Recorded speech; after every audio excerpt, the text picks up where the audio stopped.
all the way from the start. I would try to change the things that killed our love. Your pride has built a wall so strong that I can't break through. Is there really no chance to start once again? Yes, I love you. Yes, I love you. Oh, how I love you. If we'd go again all the way from the start, I would try to change the things that killed our love. Your pride has built a wall so strong that I can't break through. Is there really no chance to start once again? Oh, did they? Yeah. My mom was just actually telling me that last night. We gave them all out to all the season ticket holders. Because she was at, her friend was at the game last night, and he called her. Warriors fan, but dad.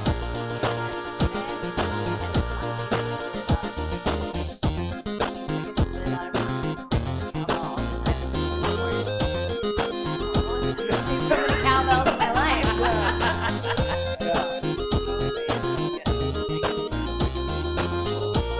Various sections of the stadium.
Welcome to Stamp Comedy Theater. It's time for the book report. Please welcome already on stage your hosts, Dina and Jesse.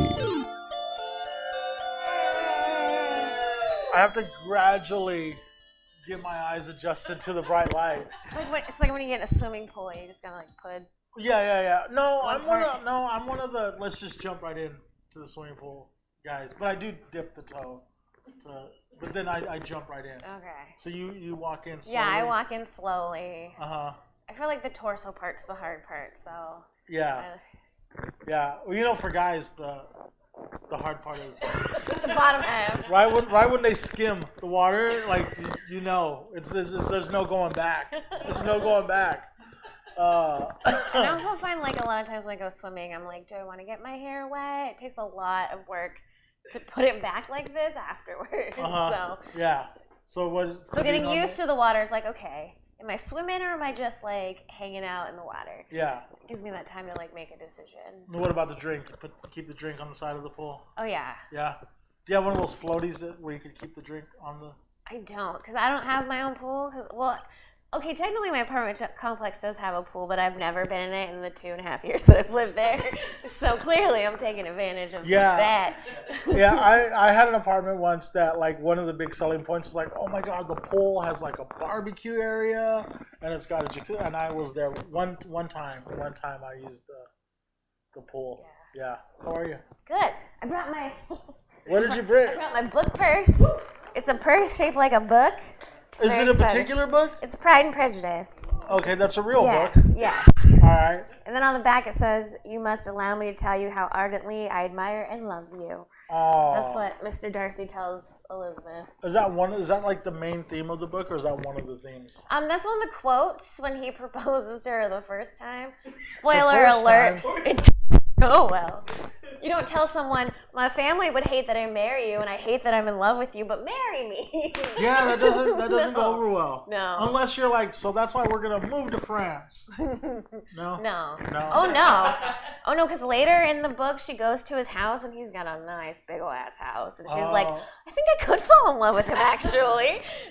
Or I can at least fall in love with this part of the house and he can have that part of the house. Well, it's funny, like reading it now as an adult, I realize that like Pride and Prejudice is just the story of two introverts trying to fall in love. Because Mr. Darcy is like, he's like this total like nervous, introverted, awkward, like thinking type person. So like, and he goes to this place where everybody's loud and extroverted and obnoxious. So I'm like, okay, I could see like the introverts that I know that are sort of like him being like, I don't want to talk to any of these people. And then them being like, well, he's an asshole. It's like, well, no, he's just very, very uncomfortable. Yeah, and awkward. I sometimes lean into the my uncomfortableness when I kind of just don't want to talk to people. I'm just an introvert. Right. Like being, but sometimes being really, really, really rich doesn't make you less of an awkward, socially awkward person. Right, it'd probably make you more Like, yeah. of a socially awkward person. Come from all kinds. Yeah, right on.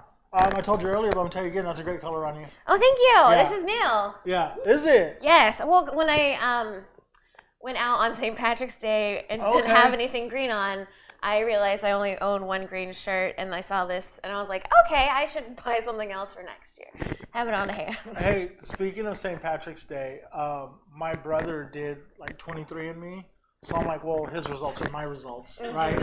Hopefully. And I'm 5% Irish. Yeah. Yes. Welcome to the family. It explains so much. It explains so much. But what I thought was funny though too is that like I've never wanted to do the 23andMe because I don't know what you guys know about like the Mexican culture or like just Mexican ancestry, but like when I look at myself, I'm like I am nothing but Mexican. I'm like that's all I am, right? 63% indigenous Mexican to this like 200 square mile region of Mexico that my ancestors did not leave for centuries. I'm like, you lazy people. We didn't go anywhere, for centuries. And it's like it was like 63% indigenous to the Guanajuato León area where I knew my grandparents were from, which apparently they They've never left. Like their grandparents and their grandparents, their grandparents were from there, and like 23% Spain. Which makes sense because that's where they. Yeah, Spain yeah. was like, we're gonna go there. Yeah, and 5% Irish, like 2% French, 1% Jewish. Yeah. I was really. I think I was happiest about the 5% Irish. That's what I've been claiming the hardest. You know, I was like, yes. Like, I mean, I love the cranberries. I love you too. I used to drink a lot, but now I'm like, you know, now it makes sense why I drank so much. Because I'm like 92% Irish, so I'm like, yes, we're distantly related now, Jesse. Yeah. I knew it. I've always felt a kinship with you. Yeah, that's great. Because I have, you know, a similar, like, I knew that my great-great-grandparents all lived in, like, one part of Ireland because my grandma's grandpa came over to America because he was just like, I'm just going to go to America. And then he ended up in Northern California of all places. Wow, what part of Ireland? I think County Cork is where most of them are from. Okay. Because my grandma's main name is McGowan. So if you go over there, that's like a very common name. So like it's everywhere. Yeah. It's like equivalent to like Smith and like commonality is. Wow. So I'm like, McGowan. okay, yeah. What other? Is there any other family names? Casey. Because is Bryant an Irish name? No, Bryant's from my dad's side of the family. Although Okay. I feel like a lot of his family is also Irish DNA wise. I think, well, my mom was 100% English and Irish in her DNA test, and I was not. So clearly all of the other stuff come from my dad, because I'm also like part, like 4% Norwegian. I was like 0.3% Egyptian, 0.3% West African. So like I had some other things in there that are all from my dad's side of the family. I'm like, okay. Well, my cousin did one of those like genealogy things and found out that our last name Bryant came from one of our female ancestors because she had a baby and wouldn't tell anyone who the daddy was. So she made up Bryant? Yeah, so she's like, well, my baby's she getting just my took last Bryant. name. Okay. Yeah. Wow. So that was fun. That's awesome. All right. I feel like we could write a novel though, man. We could. You should. Right. You should. Should we bring up our first guest? Yeah. Yes. I'll let you introduce them. So our first guest is Miriam Ellis, who is an improviser and one of my teammates. We do musical improv together. Woo! Thank you all for having me. Yay. Welcome, Miriam. How are you? I'm doing well. This conversation about 23andMe, excellent. Join it. What do you know? So did you know that siblings don't share 100% DNA with each other? Yes. So even if you have the same father and mother, your percentage might be different. So you might have more Irish DNA in you. There might be Yeah. more. Oh, wow. Yeah, so Yeah. it's very different. Because you only get half of your DNA from each parent, so they could get like different parts of DNA than you got. Yeah. That's Yeah. interesting. But if the male and your brother, it usually is a little closer than having my sister did one, and I don't want to reveal. It was very much the American history. Wow. With Wow. that, result. But no, very interesting. Yeah. You guys do musical improv? So are you on Love Song? Or? Yes. Yes. Nice. I'm here for comic relief. Dana and them are You do a great wonderful job. singers. Yeah. Well, Dana's a wonderful singer, so it's not really fair to It yeah, is not. It is not. It's not, I just enjoy yeah. it. yeah. Yeah. Who else is a wonderful singer on Love? Can Janae sing? Yeah, Janae's Janae, got a great What? voice. Yeah. Patrick, Jorge, Steven, Mhm. plays the piano and sings. Uh-huh. Yeah. Wow. Nate, Yeah. they're all Wow. good singers. Everyone. I can- thought Dana carried the whole team. No, well, because you don't have to have like first of all, everyone can learn to sing. It's a talent everyone can develop, and you don't have to like have like an Adele style amazing voice to be able to like physically sing and make it enjoyable. And that's what's fun about musical improv. It's more about the improv than the I have a Mariah Carey voice. Yeah. Okay. It's fun. It's Yeah. fun. It's Awesome. great playing with people who've been doing improv for a while. I'm still new at it. So. Are you? Yeah. How long have you been doing it? Officially for like a year. Oh, that's a good amount of A year time. and some change. So Yeah. Still, yeah. Wow. I mean, that's like, okay. So like to continue with what you're saying, like it's not a long amount of time, but that you're already comfortable enough to do musical improv, I think that's pretty awesome. Oh yeah, I fully jumped into the cult that is improv. Mhm. Don't It is. lie, it's real. It's a cult. It is. Okay. It is. Yeah. If you just dive right in, it's so much easier Yeah, to then get on board. sticking your toe, Yeah. sticking your toe in. Yeah, you just fully. Right on. Right on. So Dana and I started this show because like we love books, and we kind of see books like slipping, like kind of see book culture slipping away from us, right? Or do you share a love of books, or did you just like want some stage time? No, I love Because that's why books. Pej is here. You dangle 10 minutes in front of Pej, he'll show up.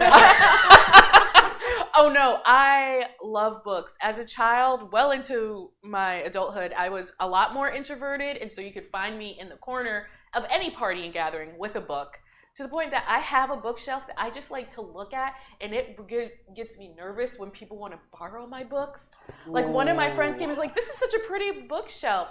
Oh, you talked about this book," and she started taking it off, and I was like, "Please leave it." And she's like, "What's the point of having books that you enjoy if you don't want to share?" And I was like, "You can go buy it."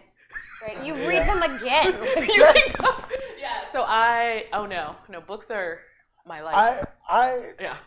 I love books. I have a huge bookshelf, and I don't mind loaning some of the books out. But there's some, like I have some signed copies. Yeah. Oh yeah. Like there's like some stuff like I'm not gonna let out. Oh yeah. But there's a lot of stuff that like I kind of encourage. But I do have a funny story. But let me tell the story. Me and a friend of mine that I grew up with, we have been like borrowing books from each other for a long time. And one time she borrowed a book from me, and when I loaned it to her, I was like, I want this one back. Like I know it might be a couple of years, but I want it back. And she's like, okay. And like now we don't even live in the same town anymore. But she came up to visit me once, and it was when I graduated college. So like a bunch of family and friends came up to visit me, and she brought the book, and I was like, I can't believe you brought it. Like wow, like. And she gave it to me like that afternoon. We went to the graduation, and we were hanging out at my house. And my nephew Phoenix was there too, and I saw him looking at my books, and I was like, in my mind, I was like, I'm gonna lose a couple books. It's all good, right? And I saw that he had 2 books in his hand, and I kind of glanced at what. And then when he walked up to me, he had 3 books, and the 3rd book was the book I just got back. Oh, you're like, no. And he's all, dude, Jess, 3 is it a lot? And I was like, nah, dude, go ahead. You can borrow it, right?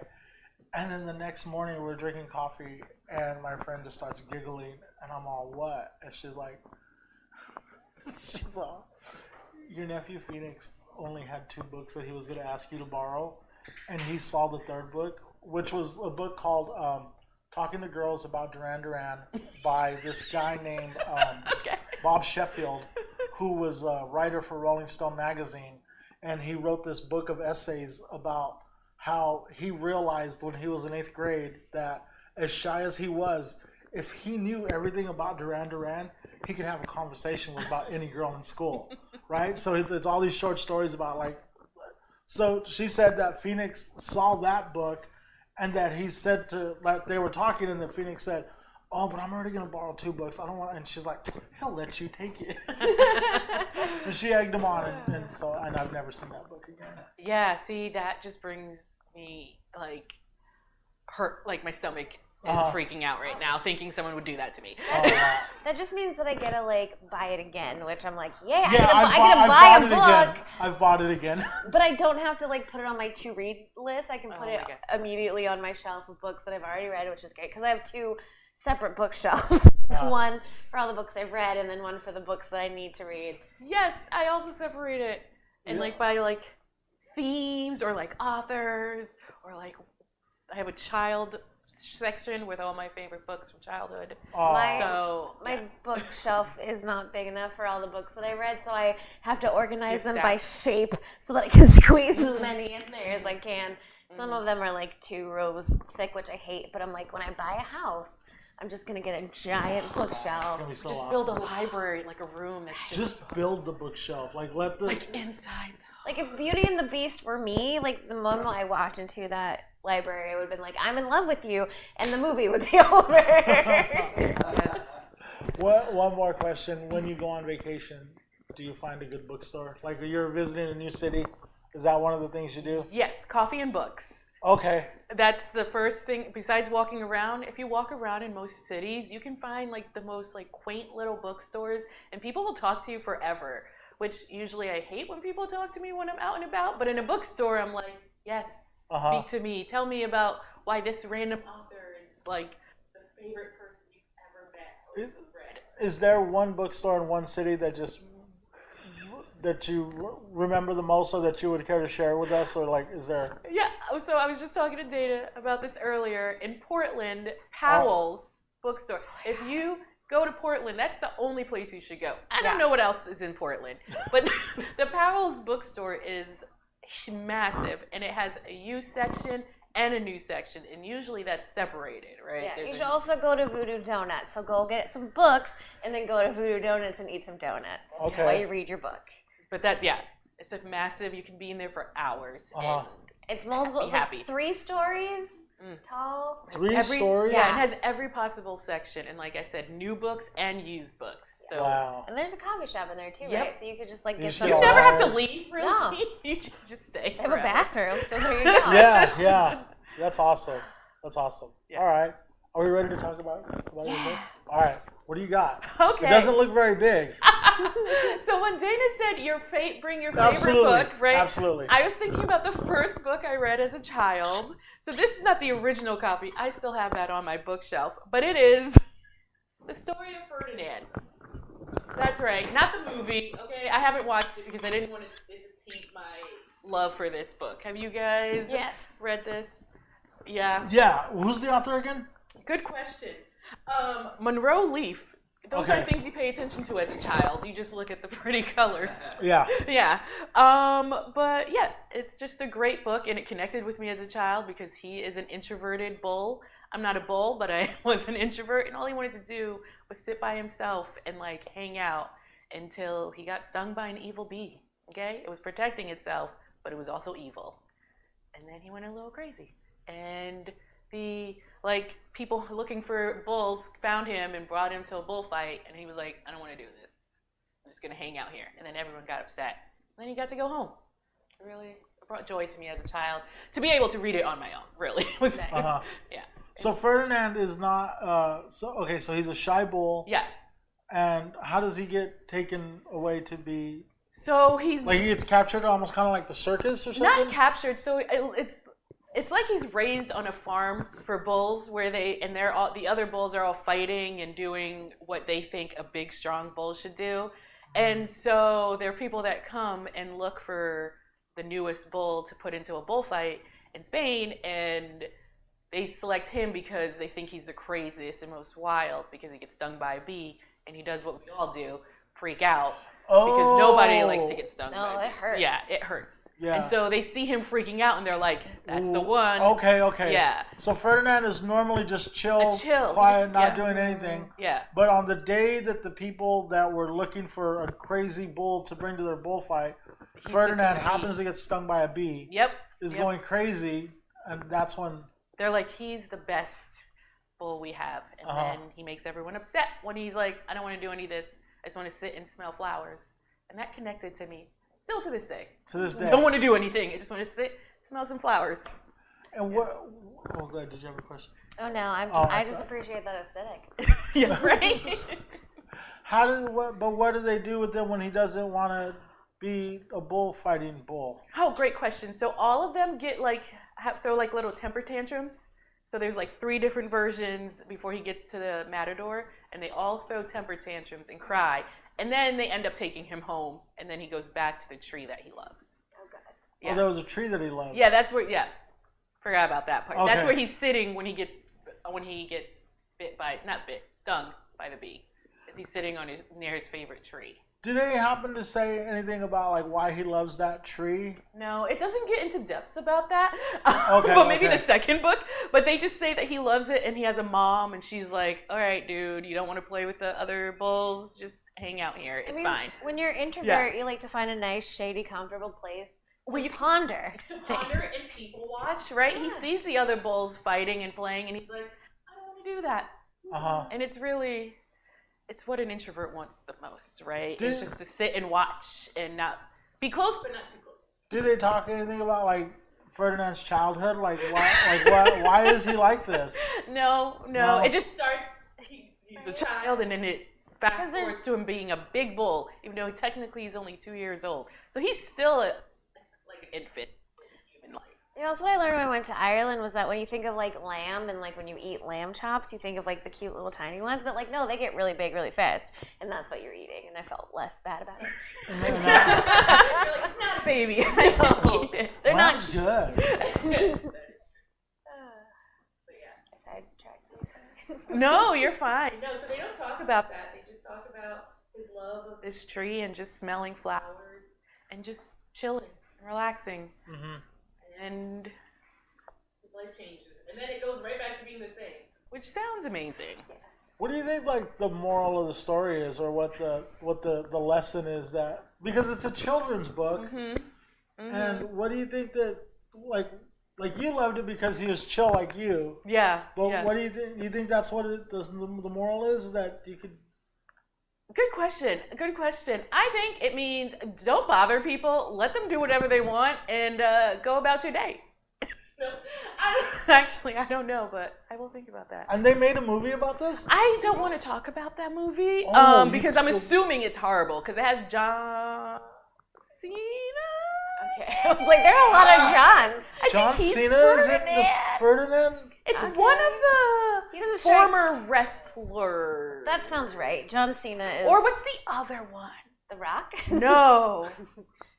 Dana knows all the hot former wrestlers. I only know the popular ones that you hear about. I'm pretty sure John Cena is the. He does make some kind of silly movies. Yeah, but it's like an animated movie, and I was, when you like, I don't like watching movie versions of the books I love. So like when I read Harry Potter, it took me a really long time for someone to convince me to watch one of the movies because I just know it's going to be trash, and so I don't want to tarnish my like love of the book with the movie. You need to be careful saying the Harry Potter movies are trash. In some communities. It's fine. I will. Okay. I'll fight for that. Okay. You will? Okay. I will All take right. someone. They're trash. I'm okay with saying that. I like to take a approach to a book versus a movie of did they translate the essence of the story well and make a good film? Because I know that you're not going to be able to fit everything in there, and there's some that I think they're very different, but I like both. Some of them I think they did a good job.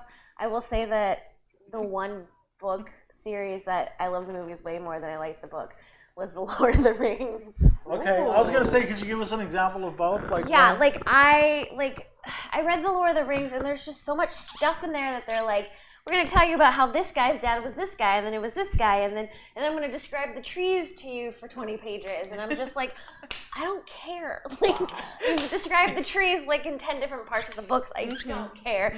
And then in the movie, they actually showed you things and did a really good job bringing the character life and cutting out the fluff, in my opinion. Mm-hmm. So. No, are you agreeing? No, I agree. The Lord of the Rings, they're still eating breakfast, but 3 pages later, they eat breakfast and then they talk for 3 pages, and then they're still eating breakfast, and you're like, what was that whole what was that? What was all that fluff for? Right. So, fine, I'll give you that one. I read the book Annihilation, and then in anticipation of watching the movie, and if you've ever read that book, you're like, how the fuck are they making this into a movie? It is not filmable. As written, it's a very interesting book, and it's really short, it goes by really fast. It's really trippy and a really great read. Not visually doable at all. So I appreciate most of what they did with the movie because they took the same kind of weird tension, but they translated into something you could actually watch. Mm-hmm. Okay. But then the ending was stupid, and I hated it, and I was mad. Has this author written any other children's books? Do you know that? I do not know that answer. Apparently, I'm just a one-and-done kind of child.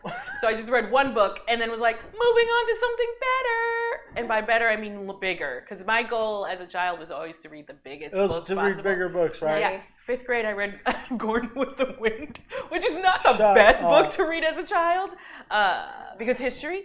But I read it just because it was the biggest book the library had at that, like the school library had at Was that time. the school librarian like, wait a minute? Nope, she was like, should you read this? And I was like, of course, I'm grown. I'm in 5th grade. Give it to me. Uh-huh. Yeah, it took a while to read because it was boring and big. But I finished it in like 6 months. So it was a while for me as a kid. That's a pretty good time. Yeah. What book is this again? Gone with the Wind. Oh, Gone with the Wind. yes, Okay. yes. I thought you said Gordon something. I was like, I don't know that book. Yes. I didn't read that till I was in college, so good for you. I never went back. I was like, scrub it out of my brain. Read it, let it go. I read it, I was like, oh, everybody in that time was horrible. Cool. I remember my grandparents saw me reading it, and my grandma was like, but why? And I was like, it's big. Yeah. And that was my grandpa was like, here's a dictionary. It's also big. And I was like, no, that doesn't have a plot. Get away from me. But yeah. Because the book that took me the longest to read, it took me about 5 or 6 months, was Anna Karenina. Ooh. That took a long time. Like, I enjoyed it a lot. But I think I enjoyed the socialism talk more than I enjoyed the story about her being a bitch. So, like, Did we talk about that? we might have. It still makes me angry. Can't tell. No. Awesome. I'll see awesome. people on The Bachelor, I'm like, you're just like Anna Karenina, you bitch. We have talked about this. Like bringing memories Yes. back. Yeah. Awesome. Dana, do you think you have enough on I this? do. Okay. All right, you guys do. ready? Yes. It's all. Whoa. Oh my gosh. Don't get mad. So sorry. Clearly not nervous at all. Okay. I'm an introverted WWE wrestler, but I'm here to kick your butt. Come on. What are you talking about? Get closer. I am going to win you in the match. It's okay. I wore these muted, kind of dull gray skinny pants because I didn't want to make too much of a flash on stage. Are you trying to like? It looks like you're trying to blend into the background. Yeah, I was hoping that maybe if I stood against the corner of the ring, no one would really notice me because I don't want to get wrestled, but they just put me in the ring. They were just like, you're really big and meaty. Come wrestle. Come rats. That's how we do it here. So we're gonna start. Okay. And I know you say you're introverted, but you're big and needy. So Okay. don't hurt me. Oh, I wouldn't dream of it. You're so kind. Just let me. I'm going to very calmly put my arm around your neck and chokehold you, if that's okay. It's for the people. Okay. All right. Okay. All right. Oh, is that too tight? Oh, I'm so sorry. Oh, don't. Are you okay? That's fine. This is what they're paying for. Okay. Okay. I'm gonna. While you're on the ground, I'm gonna show off my big old muscles. Oh God. Okay. This feels wrong. Nope, you're doing a great job. And scene.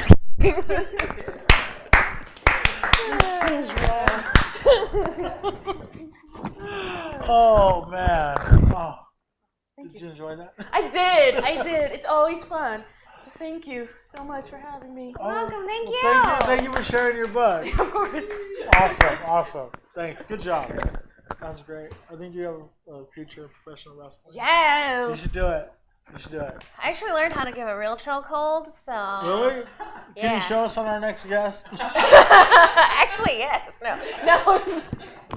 All right, our next guest coming to the stage. Please welcome Pej the Maniac. Pej the Comic. Pej the Maniac. Woo! He's the nicest guy. I don't know why he goes by the Maniac. Yeah. Pej, what's going on? How are you guys doing? Thanks for having me. Oh, thanks for being here. How are you, man? I'm well. Full disclosure, I feel like you kind of alluded to it earlier. I I was more of a movie guy growing up. All right. You know, but I did read. I'm an article reader more than I'm a book reader.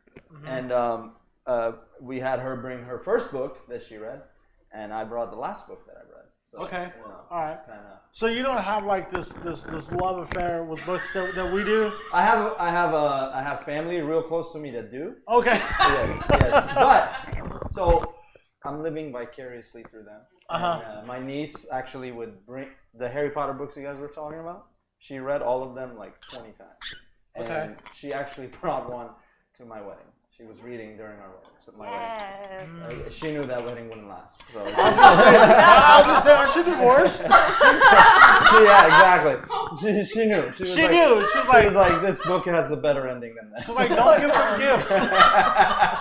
You know, I once took a book to a River Cats game because I was like, I'm gonna need a break in the middle of this game, and so I went off into a corner and read a book. I'm like, baseball's boring. Well, there's a pitch clock, and now it's not as boring. A pitch clock? Yeah. Is that where they stick a ball up the? We should go to a game and let me mansplain the whole thing to you. Well, it's not mansplaining if I literally don't know what it means. It's only mansplaining if I know more than you. Oh, okay. Yes. Well, that's probably with a lot of other things. She's all, yeah. It's Dana splaining. That's good though. That's impressive. You can do that. I have a high level of ADHD, so that's part of the reason I can't finish a book. I can start many books, and I have, but it's the discipline to get through it. In fact, a funny story. That's what we're here for. That's right. So It's great. I thought it was funny. My parents didn't, but it was Lord of the Rings, the book series, the series of books. I had to read the first book, the first installment for a book report, ironically, and I still didn't do it. And I was like, I will risk getting a bad grade. And Spark Notes, if you guys remember that, I was one of those rascals that was on there a lot. But they summarized it, and I walked away with that with a B. So I got a B on it, and my parents, only expected A's, but I mean, you technically did reading. You read the Sparks Notes, which is more than some people do. Yeah, But was it like a class project? it was. Because when in high school, and even at now maybe the college I went to, but in high school, like if you didn't read the book but you just participated in the class discussion, you could fake your way. You could fake your way through it. That's true. Yeah, because there would always be like these the discussions about like the book, but they would like kind of veer off into like questions about morals and standards and equality, and then that's when I'd slide in because like I could talk about that, even though I hadn't read the book. Yeah. You know. No, it's true. But it's, for me, I'm very picky, just in general. But with that genre, a lot of kids my age, and Harry Potter, The Lord of the Rings, they were in love with those genres. I never got into them. My kind of fiction is like I can do the pro wrestling stuff like that. To me that's entertaining. There's no books on it though. And Maybe then now. If you can think it probably exists. a lot of pro wrestlers have written books. You're right. But it was pro wrestling or the Marvel DC universe like that. Nice. That I could deal with. So the comic books I was into. Short reads I was great at, but because of I didn't know then that I know now that it was my ADHD. Yeah. But yeah, it's avid article reader, but with books, it really has to be a specific book that I will get to the end. So like true stories, true crimes. Yeah, I do lots of true crime, true stories, lots of nonfiction because you can kind of pick it up and put it down. You don't have to like. You're not like. If I'm reading like this true crime book about like Charles Manson, I know how this ends. Yeah. Yeah. That's so funny because I'll read like 3 or 4 books at a time and like pick them up at like different points depending on what I'm doing. Because I'll kind of lose interest in one or be like, well, I'm not really in the mood for this type of book right now. I wonder. This is what I wondered because this was a big struggle for me. Did you ever like start a book or not even start, just pick up a book from where you left off, and you're reading, and you read like a page and a half, and you're like, I have no idea what I just read. I've definitely had times like that where I'm like, I'm not focused at Right. all. That's me every time.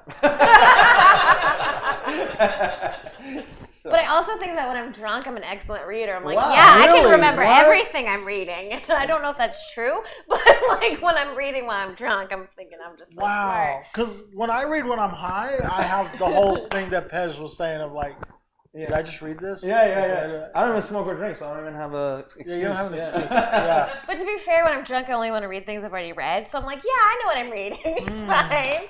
Have you read a book drunk and then read it sober and had two different takes?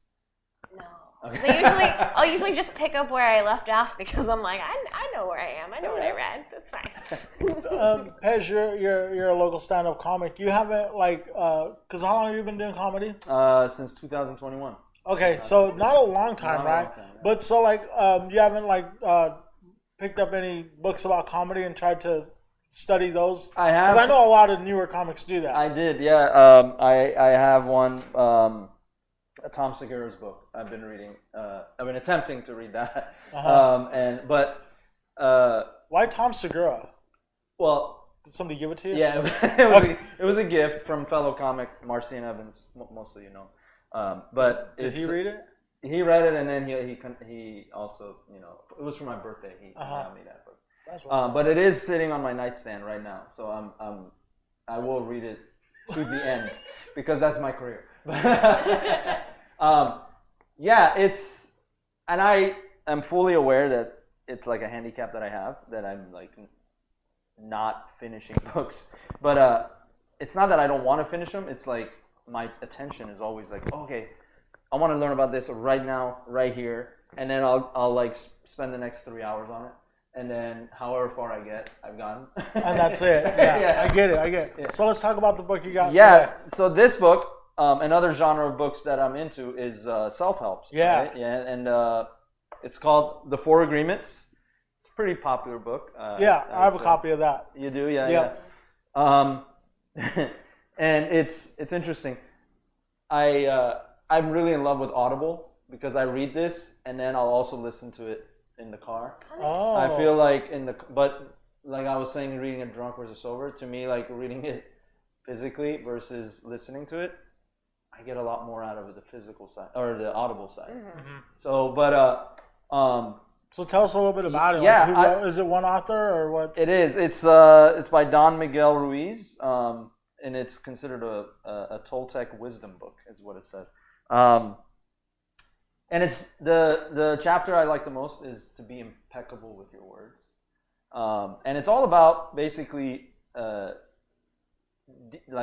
demystifying these rules that we've created in our human existence.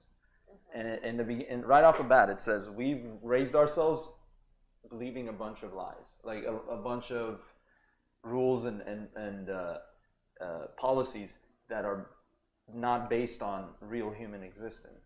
You know, it's rules because initially was out of safety, right, to keep us safe, and it goes into that before the four agreements begin, and it just kind of gets you ready to be able to receive this book properly. And I it's a great way of preparing you. So yeah, he talks about that. So he's like, you have to first be open to this idea that we didn't get everything, like we don't have it right all the time, and you can see the world now, like we don't have it right. But you know, so, and then it goes into the agreements, and the first agreement is be impeccable with your words, which basically is boils down to speak with integrity, like speak your truth.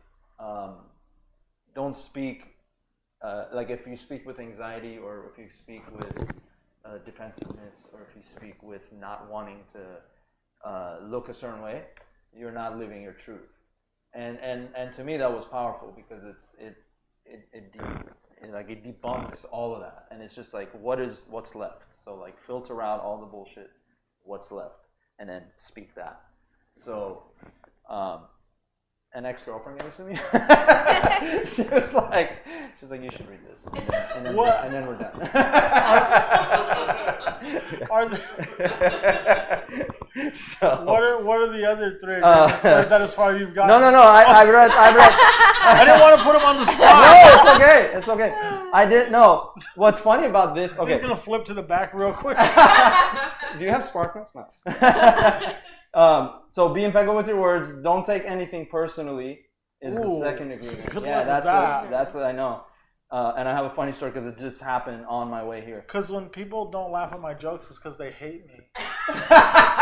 Yeah.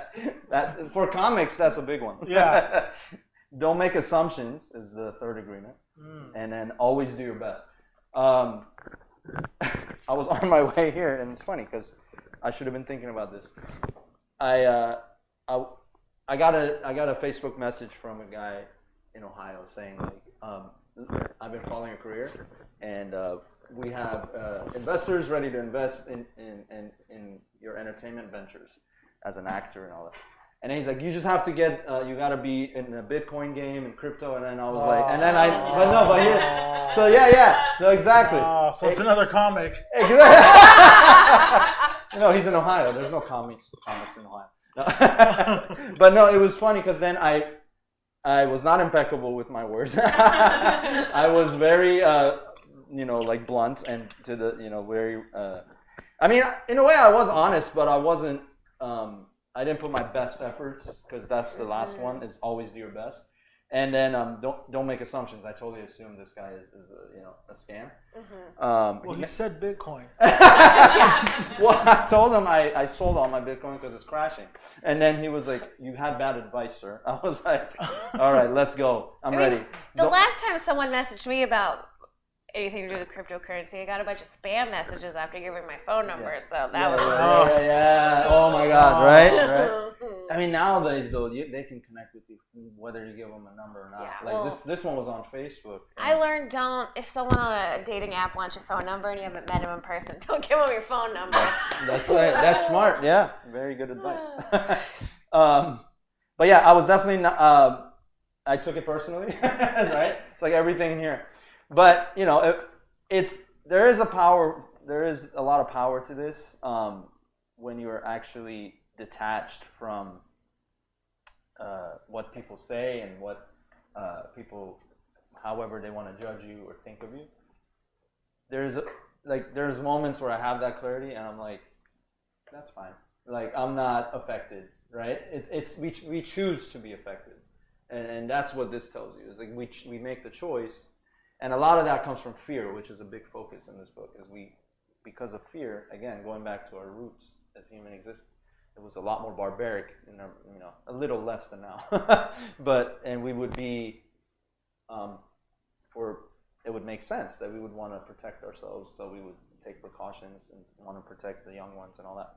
But now we have school shootings, so and we don't do anything about it. So that is the fear. Fear was a big one for me because I actually started my career in comedy way later than I wanted to.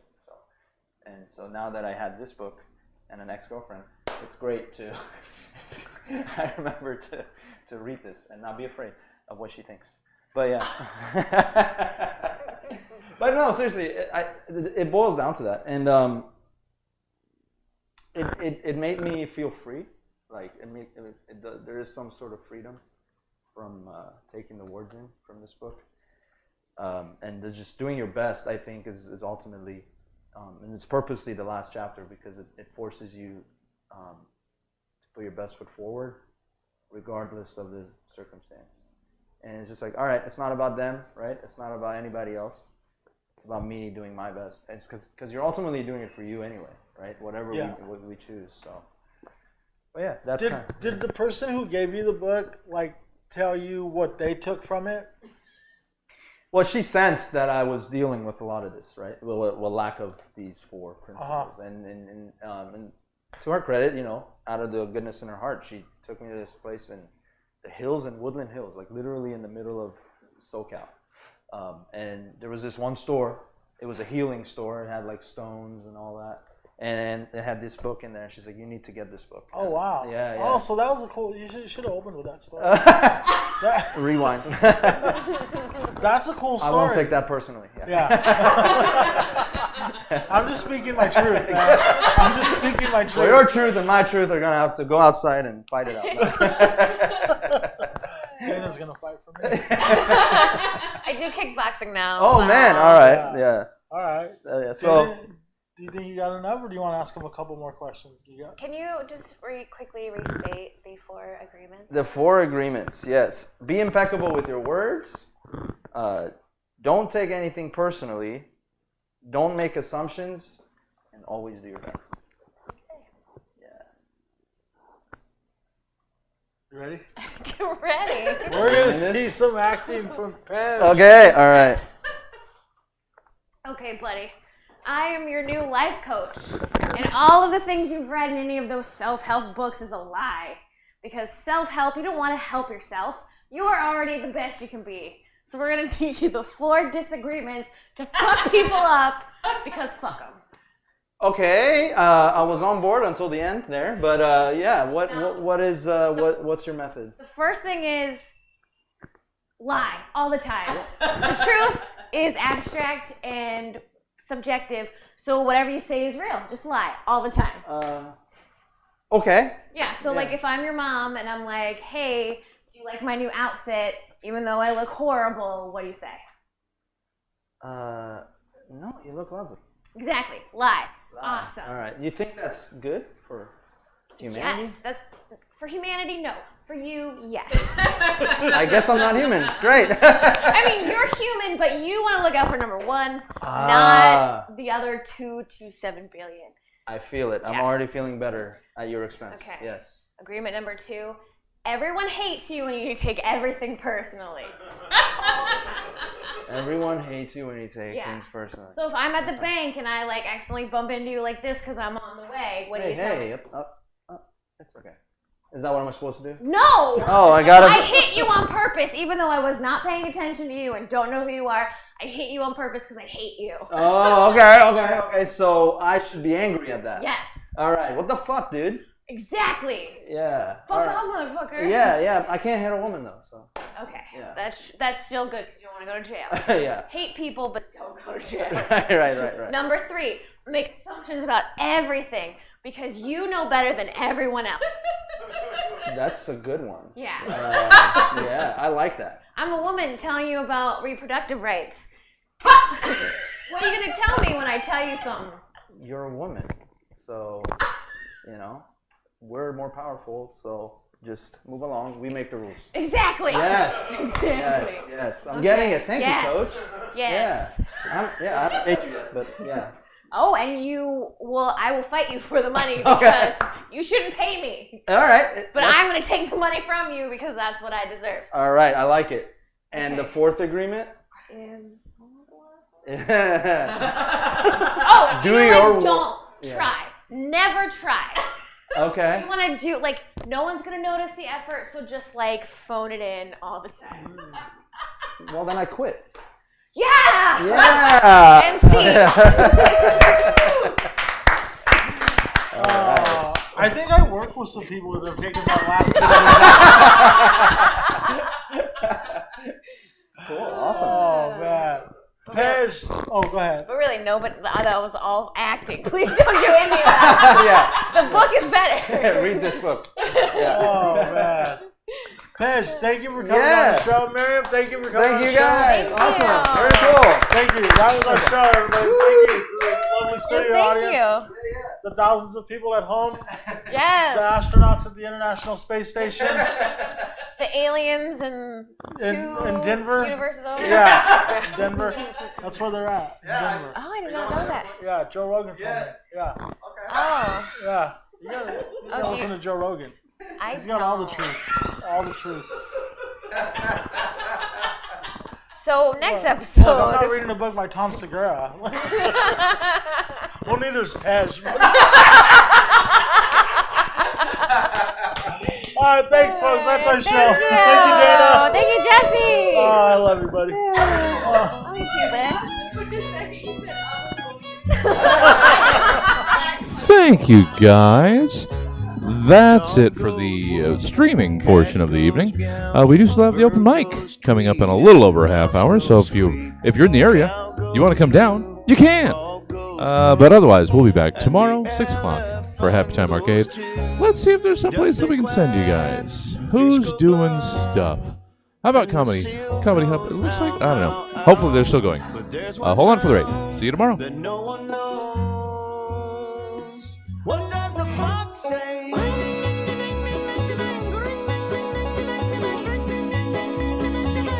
What the fox say? What